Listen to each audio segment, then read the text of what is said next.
भैया 1 किलो गोभी दे दो और मटर भी दे देना। जी बाबूजी, मैं अभी देता हूँ। विकास सब्जी खरीद ही रहा होता है कि तभी विकास का फोन बजता है। वह फोन विकास की फूफा महेश का होता है। अरे फूफा जी नमस्ते, कैसे हैं आप? मैं ठीक हूँ बेटा, तू कहाँ पर है? बस सब्जी ले रहा था फूफा जी। बबीता बुआ जी ठीक हैं फूफा जी?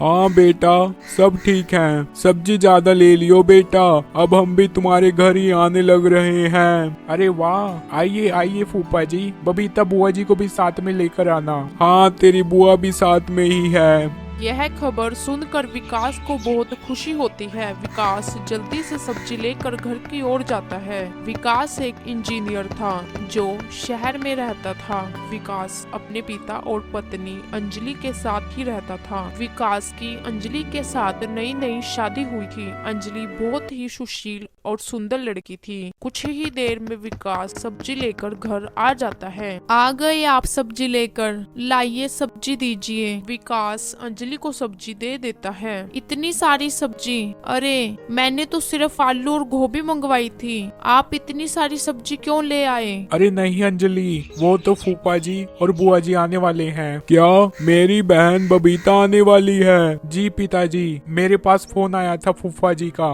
वे दोनों हमारे घर पर आने वाले हैं। जब से तेरी शादी की है, शादी के बाद पहली बार वे दोनों घर आ रहे हैं। बहुत अच्छे से खातिरदारी करना अंजलि बहू उनकी, कोई कमी न रह जाए अंजलि बहू। जी पिताजी, आप चिंता न कीजिए। अंजलि सब्जी लेकर रसोई में चली जाती है। कुछ ही देर बाद बाहर से कार के हॉर्न की आवाज आती है। बबीता, विकास की बुआ और फूफा महेश अपनी छोटी बेटी बबली के साथ वहाँ पर आ जाते हैं। और विकास बेटा, कैसा है तू? हाँ बुआ जी, मैं भी ठीक हूँ। विकास बेटा, अब तो हम तुम्हारे घर पर 1 हफ्ता रहेंगे। हाँ हाँ दीदी, आपका ही घर है, 1 हफ्ता क्या, पूरे महीना रहना आप। अरे विकास, पर तुम्हारी नई बहू अंजलि कहाँ है? उसे भी बुलाओ जरा, उसे भी मिल लेते हैं। अंजलि जल्दी से बाहर आओ, तुम्हें बुआ जी बुला रहे हैं। तभी अंजलि अंदर से बाहर आती है। तुमने तो हीरा ढूंढा है हीरा।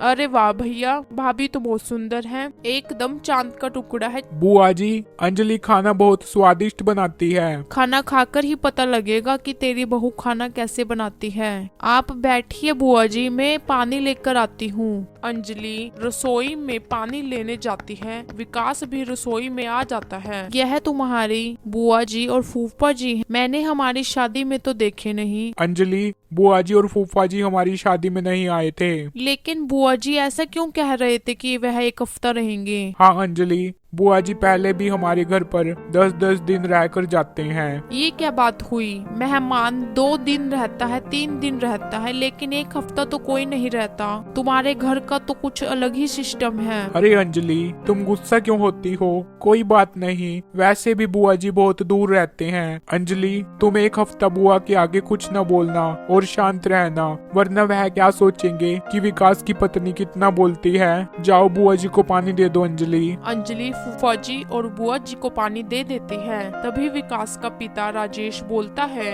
विकास बेटा, अपनी शादी की एल्बम दिखा दे दीदी और जीजा जी को। मम्मी मुझे बहुत भूख लग रही है, मुझे रोटी खानी है। हाँ हाँ बबली बेटा, मैं अभी खाना बना देती हूँ। अंजलि किचन में जाती है और खाना बनाने लगती है। कुछ ही देर में अंजलि शाही पनीर, दही का रायता, मिक्स वेज सब्जी, भिंडी और आलू गाजर की सब्जी बना देती है। तभी रसोई में विकास आता है। अरे अंजलि, तुमने खाना बना दिया? अजी, आप एक बार इधर तो देखिए। विकास अंजलि के द्वारा बनाए गए खाने को देखता है। अरे वाह मेरी जान, तुमने तो ढेर सारा खाना बना दिया। तुम्हारे हाथ का खाना खाकर तो आज फूफा जी और बुआ जी बहुत खुश होंगे। अंजलि और विकास सारे खाने को ले जाकर टेबल पर लगा देते हैं। फूफा जी और बुआ जी को भी खाने के टेबल पर बुला लेते हैं। जैसे ही बुआ बबीता और फूफा महेश खाने को देखते हैं तो वह चौंक जाते हैं। अरे बुआ जी, आप खाना खाइए ना। क्या खाना खाऊं विकास बेटा? क्या बात है दीदी, खाने में कोई कमी रह गई है क्या? अरे भैया, आपको तो पता होना चाहिए ना कि हम कितने सालों से यह सब नहीं खाते। हम सिर्फ राजमा चावल ही खाते हैं। क्यों बहू, तूने खाना बनाने से पहले हमें एक बार भी नहीं पूछा, हमारे आगे कुछ भी बनाकर रख दिया। पर बुआ जी, इसमें पूछना क्या, मुझे लगा आप सबको यह डिशेस बहुत पसंद आएगी। अरे वाह भाई विकास, हमें तो लगा था तेरी बहू बहुत संस्कारी और शरीफ है, लेकिन यह तो बहुत चालाक है। देखो कैसे अपनी बुआ के आगे जुबान लड़ा रही है। मम्मी, मुझे बहुत भूख लग रही है, मुझे रोटी खानी है। हाँ बबली, आप अभी 2 मिनट रुको, मैं अभी आपके लिए राजमा चावल बना कर लाती हूँ। इतना कहकर अंजलि रसोई में जाती है और वहाँ जाकर एक प्लेट गुस्से में गिरा देती है। अरे विकास बेटा, ये आवाज कैसी है? जाकर देख, बहू ठीक तो है। विकास रसोई में जाता है तो वह देखता है कि प्लेट जमीन पर गिरी होती है। विकास प्लेट को उठाता है और अंजलि से कहता है, क्या हुआ अंजलि, ये प्लेट कैसे गिर गई? मैंने गिराई है ये प्लेट। पर क्यों अंजलि? कैसे हैं ये तुम्हारे रिश्तेदार? एक इंसान इतनी मेहनत से सारा खाना बनाता है और उस खाने को खाकर तारीफ क्या करनी थी, उल्टा उसे ही सुनाने लगी। मेरा तो दिल करता है कि मैं तुम्हारी बुआ को भी घर से बाहर निकाल दूं। अरे नहीं अंजलि, तुम गुस्सा क्यों होती हो? कोई बात नहीं, राजमा चावल बना दो, 1 हफ्ते बाद तो वैसे भी वो चले ही जाएंगे। हे भगवान, एक हफ्ते तक कौन बर्दाश्त करेगा इस मुसीबत को? कोई बात नहीं अंजलि, बना दो राजमा चावल, मेहमान तो भगवान का रूप होते हैं। लाओ, मैं तुम्हारी मदद कर देता हूँ। विकास एक पतीले में चावल रखता है और अंजलि गुस्से में राजमा चावल बनाने लगती है। कुछ ही देर में अंजलि और विकास राजमा चावल बना देते हैं। वैसे मानना पड़ेगा विकास, तेरी बहू अंजलि इतना बुरा भी खाना नहीं बनाती है। राजमा चावल वाकई बहुत टेस्टी हैं। लेकिन अब हम 1 हफ्ते तक लगातार राजमा चावल ही खाएंगे। विकास की बुआ बबीता अपने हाथ से कड़ा निकालकर अंजलि को शगुन के रूप में देती है। ऐसे ही देखते 1 हफ्ता गुजर जाता है। आज भी अंजलि रसोई में खड़ी हुई राजमा चावल बना रही होती है। हे भगवान, तुम्हारी बुआ कैसी है? 1 हफ्ते से राजमा चावल खा खाकर मैं तो पक गई हूँ और इसका अभी तक पेट नहीं भरा। अच्छा होगा, बला टलेगी। कोई बात नहीं अंजलि, तुम गुस्सा क्यों होती हो? आज तो वैसे भी बुआ जी ने चले ही जाना है। बस आज तुम आखिरी बार राजमा चावल बनाकर बुआ जी को खिला दो, फिर तो ना जाने बुआ जी कब आएंगे। तभी बुआ फूफा जी राजमा चावल खाने लगते हैं। आज अंजलि बहू के हाथ से बने राजमा चावल खा लो बबली के पापा, फिर पता नहीं हम कब आएंगे। आप कुछ दिन और रहते ना बुआ जी, आपने घर में कितनी रौनक लगाई हुई थी, आपके जाते ही घर सूना सूना सा हो जाएगा। हाँ बहू, दिल तो मेरा भी करता है, लेकिन क्या करूं, जाना पड़ेगा। तभी अंजलि मन में कहती है, तुझे रखना भी कौन चाहता है, 1 हफ्ते से मेरी नाक में दम कर दिया। तभी फूफा जी का फोन बज जाता है। क्या,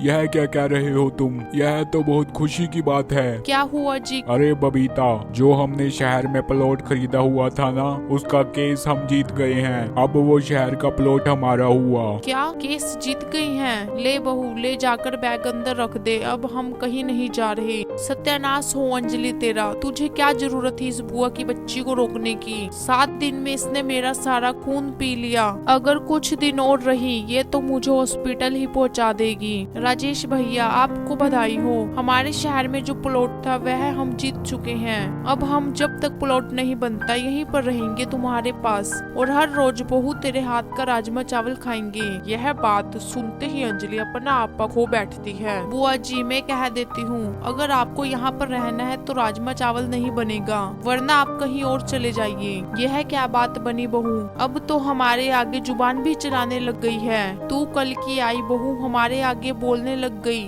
अब हम एक पल भी इस घर में नहीं रुकेंगे। कोई बात नहीं बुआ जी, आप अंजलि की बातों का बुरा मत मानो, उसने तो ऐसे ही कह दिया। कोई बात नहीं दीदी, आप गुस्सा ना करो, अंजलि बहू तो आपकी बेटी जैसी है। ये मेरी कोई बेटी नहीं है, मेरी बेटी तो यह है मेरी बबली। गुस्से में विकास की बुआ बबीता और फूफा महेश अपनी बेटी बबली के साथ वहाँ से जाने लगते हैं। तीनों सड़क किनारे किनारे जा रहे होते हैं। तभी अचानक बबीता का पैर फिसलता है और वह माथे के बल सड़क पर जा गिरती है। कुछ ही देर बाद जब बबीता की आंखें खुलती है तो वह अपने आप को एक हॉस्पिटल में पाती है और उसके आसपास उसका भतीजा विकास और उसका भाई राजेश खड़ा होता है। अरे विकास बेटा, मैं हॉस्पिटल में कैसे आई? मुझे क्या हुआ? बुआ जी आप बिल्कुल ठीक हैं। तभी बबीता देखती है कि उसके पास ही अंजलि पड़ी होती है। अरे यह क्या विकास, अंजलि को क्या हुआ?